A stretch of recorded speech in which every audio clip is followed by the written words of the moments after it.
Cutting south വാദവുമായി Karnataka Congress MP D K. Suresh Kumar പാർലമെന്റിൽ. രാജ്യത്തെ വെട്ടിമുറിക്കുന്ന വിവാദകരമായ പരാമർശം ഇങ്ങനെ: ദക്ഷിണേന്ത്യയിൽ നിന്ന് പിരിക്കുന്ന നികുതി ഉത്തരേന്ത്യയിൽ വിതരണം ചെയ്യുന്നുണ്ട്. ദക്ഷിണേന്ത്യൻ സംസ്ഥാനങ്ങൾക്ക് അർഹമായ വിഹിതം ലഭിക്കുന്നില്ല. ഈ അനീതി തിരുത്തിയില്ലെങ്കിൽ ദക്ഷിണേന്ത്യൻ സംസ്ഥാനങ്ങൾ പ്രത്യേക രാഷ്ട്രം ആവശ്യപ്പെടാൻ നിർബന്ധിതരാകും. ഇതാണ് ബംഗളൂരു റൂറലിൽ നിന്നുള്ള കോൺഗ്രസ് എംപി ഡി.കെ. സുരേഷിന്റെ അഭിപ്രായം. ഇദ്ദേഹം കർണാടക കോൺഗ്രസ് അധ്യക്ഷനും ഉപമുഖ്യമന്ത്രിയുമായ ഡി.കെ. ശിവകുമാറിന്റെ സഹോദരനും കൂടിയാണ്. അതിനാൽ തന്നെ ഈ വിഷയത്തിന്റെ ഗൌരവം കൂടുകയാണ്. ഇന്ത്യയിൽ നിന്നും സൌത്ത് ഭാഗത്തെ, അതായത് കേരളം, തമിഴ്നാട്, കർണാടകം, ആന്ധ്ര തുടങ്ങിയ സംസ്ഥാനങ്ങളെ ഉൾപ്പെടുത്തി കട്ടിംഗ് സൌത്ത് വാദത്തിന് വിദേശ ഫണ്ട് വാങ്ങി പ്രചാരണം നടത്തുന്നുണ്ട്. കാനഡയിൽ നിന്നാണ് ഇതിനായി വലിയ തോതിൽ ഫണ്ട് എത്തുന്നത്.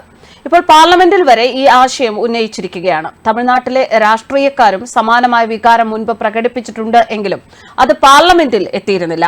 കർണാടക തിരഞ്ഞെടുപ്പിന് ശേഷം കട്ടിംഗ് സൌത്ത് എന്ന ആശയം വൻ ചർച്ച ആയിരുന്നു. ഇത്തരം ചർച്ചകളിലൂടെ ജനങ്ങളുടെ മനസ്സിൽ വിഭാഗീയതയും അത്തരം ആശയങ്ങൾക്ക് വേരോട്ടവും ഉണ്ടാക്കുക എന്നതാണ് വിഘടനവാദികൾ ലക്ഷ്യം വയ്ക്കുന്നതും. എന്നാൽ രാഷ്ട്രീയ നേതാക്കൾ ഇത്തരത്തിലുള്ള സൂചന നൽകുമ്പോൾ ഇത് ഏറെ ഗുണം ചെയ്യുക വിഘടനവാദികൾക്കും ഭീകര സംഘടനകൾക്കുമാണ്. വ്യാഴാഴ്ച ധനമന്ത്രി നിർമ്മല സീതാരാമൻ അവതരിപ്പിച്ച കേന്ദ്ര ബജറ്റിന് മറുപടിയായാണ് സുരേഷിന്റെ പരാമർശം. ദക്ഷിണേന്ത്യയിൽ നിന്ന് പിരിക്കുന്ന നികുതി ഉത്തരേന്ത്യയിൽ വിതരണം ചെയ്യുന്നുണ്ട് എന്നും ദക്ഷിണേന്ത്യൻ സംസ്ഥാനങ്ങൾക്ക് അർഹമായ വിഹിതം ലഭിക്കുന്നില്ല എന്നും ബംഗളൂരു റൂറലിൽ നിന്നുള്ള എംപി അവകാശപ്പെട്ടു. അനീതി തിരുത്തിയില്ലെങ്കിൽ ദക്ഷിണേന്ത്യൻ സംസ്ഥാനങ്ങൾ പ്രത്യേക രാഷ്ട്രം ആവശ്യപ്പെടാൻ നിർബന്ധിതരാകുമെന്ന് അദ്ദേഹം പറഞ്ഞു. ഇത് കർണാടകത്തിലും ചലനങ്ങൾ ഉണ്ടാക്കി. തന്റെ സഹോദരന്റെ അഭിപ്രായത്തിന് മറുപടിയായി ഉപമുഖ്യമന്ത്രി ശിവകുമാർ സുരേഷിന്റെ കാഴ്ചപ്പാടിനെ ന്യായീകരിച്ചു. അദ്ദേഹം പൊതുജന അഭിപ്രായം മാത്രമാണ് പ്രതിഫലിപ്പിച്ചത് എന്ന് പ്രസ്താവിച്ചു. വിഷയത്തിൽ കർണാടക ഉപമുഖ്യമന്ത്രി അനുകൂല നിലപാട് സ്വീകരിക്കുകയായിരുന്നു. ജനങ്ങളുടെ അഭിപ്രായം മാത്രമാണ് സുരേഷ് പ്രകടിപ്പിച്ചത്. ജനങ്ങൾ അവഗണിക്കപ്പെട്ടതായി തോന്നുന്നു. ജനങ്ങൾക്ക് സംഭവിക്കുന്ന അനീതിക്ക് വേണ്ടി മാത്രമാണ് അദ്ദേഹം ശബ്ദമുയർത്തിയത്, ശിവകുമാർ പറഞ്ഞു. നികുതിയും കസ്റ്റം ഡ്യൂട്ടിയുമായി കർണാടകയുടെ ഗണ്യമായ സംഭാവനയായ ഏകദേശം 4 ലക്ഷം കോടി രൂപ എടുത്തുകാട്ടി സംസ്ഥാനത്തിന്റെ തുച്ഛമായ വരുമാനത്തിൽ സുരേഷ് നിരാശ പ്രകടിപ്പിച്ചു. 15ാം ധനകാര്യ കമ്മീഷൻ ശുപാർശ ചെയ്ത അധിക ഗ്രാന്റ് നിഷേധിക്കുന്നത് അദ്ദേഹം എടുത്തു കാണിച്ചു. ഇത് അധികാര വിഭജനത്തിന്റെ കാര്യത്തിൽ അനീതിക്ക് കാരണമായി. പുതുതായി രൂപീകരിച്ച 16ാം ധനകാര്യ കമ്മീഷൻ ഈ അപാകതകൾ പരിഹരിക്കും എന്ന ശുഭാപ്തി വിശ്വാസത്തിലായിരുന്നു സുരേഷ്.